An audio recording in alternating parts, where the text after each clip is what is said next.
আসসালামু আলাইকুম everyone viewers, আশা করি সকলেই ভালো আছো। ব্যতিক্রম ধর্মী সমাধান চ্যাপ্টার 5 এর নতুন ভিডিওতে সকলকে স্বাগতম। চুলা হতে যখন একটি পিঠাকে তোলা হয়েছে, ইহার তাপমাত্রা ছিল 300 ডিগ্রি ফারেনহাইট। 3 মিনিট পরে ইহার তাপমাত্রা হলো 200 ডিগ্রি। তাপমাত্রার পরিবর্তনের হার বস্তু ও পরিবেশের তাপমাত্রা পার্থক্যের সমানুপাতিক হইলে কখন ইহার তাপমাত্রা কক্ষ তাপমাত্রা 70 ডিগ্রি ফারেনহাইট হইবে। অর্থাৎ এখানে তাপমাত্রা হ্রাস পেয়েছে। তাহলে প্রথমে লিখে মনে করি টি মিনিটে পিঠার তাপমাত্রা ডিগ্রি ফারেনহাইট।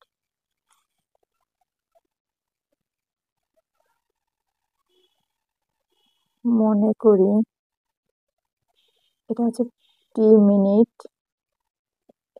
সময়, টি মিনিটে পিঠার তাপমাত্রা হয়, এই টি হচ্ছে টেম্পারেচার, পিঠার তাপমাত্রা ডিগ্রি ফারেনহাইট। যেহেতু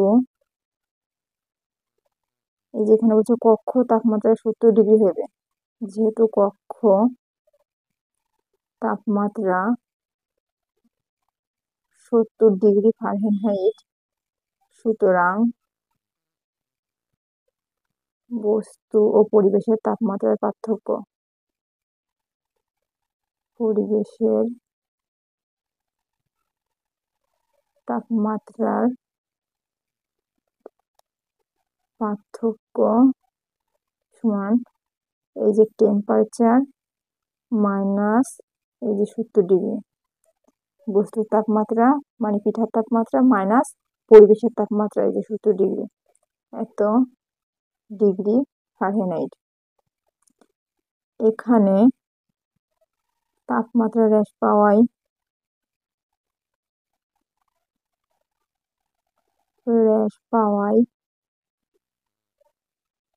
ডেলটি বাই ডিটি লেস দেন 0 হলে কে লেস দেন 0, অর্থাৎ কে 0 থেকে ছোট হবে, তখন আন্তরিক সমীকরণটি হবে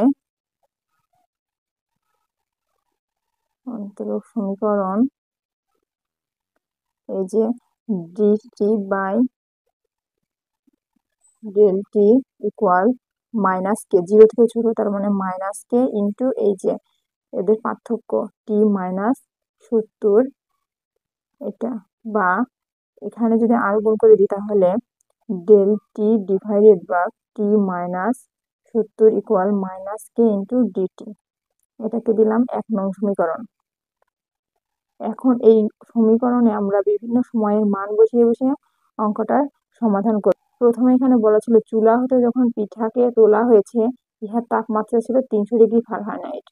অর্থাৎ যখন চুলা থেকে পিঠা তাপমাত্রা তোলা হয়েছিল তখন প্রথম অবস্থায় তাপমাত্রা ছিল 0 থেকে এখানে হয়েছিল 300 ডিগ্রি ফারেনহাইট। এবার 3 মিনিট পরে আবার ইহার তাপমাত্রা 20 ডিগ্রি হয়, তাহলে তৃতীয় সময় হচ্ছে 3 এবং এদের তাপমাত্রা তখন ছিল 200 ডিগ্রি। তাহলে লিখতে পারি টি ইকুয়াল যখন 0 হয়, অর্থাৎ টি সমান 0 হলে এই তাপমাত্রা ছিল 300 এবং 3 মিনিট পর ছিল 200, তাহলে টি ইকুয়াল 3 হলে টেম্পারেচার টি ইকুয়াল 200। তাহলে এই 1 নং সমীকরণে এখন আমরা এই মানগুলো বসাই। তাহলে 1 নং সমীকরণে এখানে লোয়ার লিমিট 300 থেকে এই যে আপার লিমিট 200, মানে 300 ডিগ্রি প্রথমে ছিল তারপরে 200-তে পৌঁছেছে, এই জন্য লোয়ার লিমিট 300 আর আপার লিমিট 200। তো সমীকরণটা ছিল হচ্ছে এই যে dt by t minus 30 equal, এখানে ছিল 0 থেকে 3, এই যে 0 আর এখানে হচ্ছে 3 আর মাইনাস কে, এটা ইন্টিগ্রেশনের বাইরে রেখে দিলাম ডিটি, বা এখন এইখানে সূত্র হচ্ছে 1/x কে x এর সাপেক্ষে অন্তরীকরণ করলে হয় ln x, তাহলে এখানে আছে t মানে 1/t মাইনাস 70, তাহলে t এর পরিবর্তে আমরা এই বিভিন্ন মানগুলো বসিয়ে নিই। তাহলে এখানে সূত্র হয় হচ্ছে ln t মাইনাস 70, তাহলে লোয়ার লিমিট একবার বসাবো আপার লিমিট একবার বসাবো, তাহলে এখানে বসে হয় 300 মাইনাস 70 মাইনাস লন, এবার এটা বসালে হয় 200 মাইনাস 70 ইকুয়াল, এখানে লোয়ার লিমিট বসালে হচ্ছে মান হবে 0, তারপর হচ্ছে মাইনাস সূত্রের, আর এই যে মাইনাস মাইনাসে মাইনাসে প্লাস, এবার আপার লিমিট বসালে হবে 3k বা লন, এখানে বিয়োগ করলে হবে 230 মাইনাস লন, এটা বিয়োগ করলে হবে 130 ইকুয়াল 3k বা লন। আমরা জানি সূচকের নিয়ম অনুসারে এই যে লগারিদম ফাংশনের মাইনাস থাকলে এরা ভাগ হয়ে যাবে, তাহলে 230 মাইনাস 130 ইকুয়াল 3k। এই শূন্য কেটে দিলে এটা থাকে, তাহলে বা কে ইকুয়াল, আগে আমরা পুরো পক্ষটা চেঞ্জ করে নিই, 3k ইকুয়াল লন 23/13 বা কে ইকুয়াল, এই 3টাকে এখানে আসলে হয়ে যাবে ভাগ, তাহলে 1/3 ইন্টু লন 23/13 এটা। আবার টি ইকুয়াল 0 হলে টি সমান সমান 300 এবং টি ইকুয়াল t1 থেকে টি সমান সমান t1 এই লিমিট নিয়ে পাই হতে পাই 1 নঙে।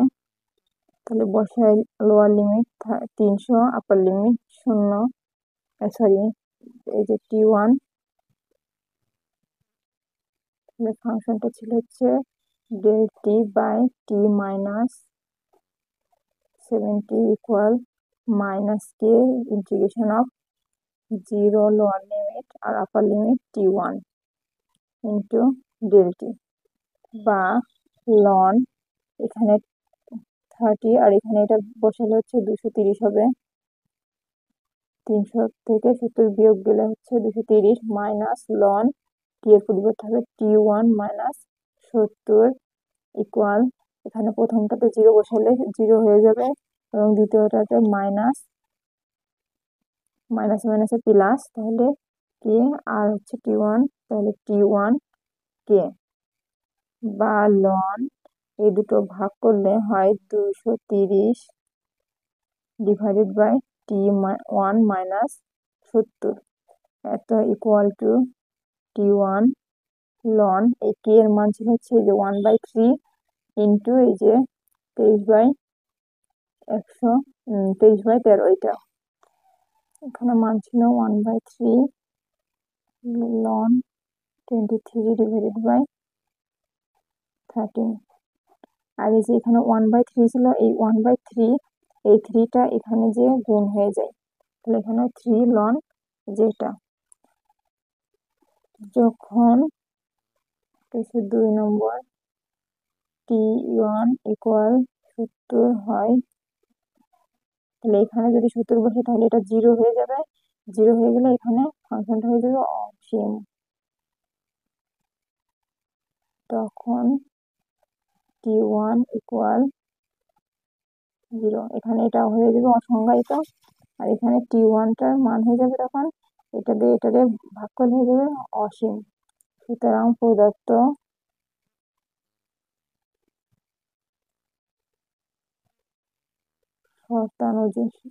শর্তানুযায়ী অনন্ত সময় পর পিঠার তাপমাত্রা কক্ষ তাপমাত্রায় পৌঁছাবে।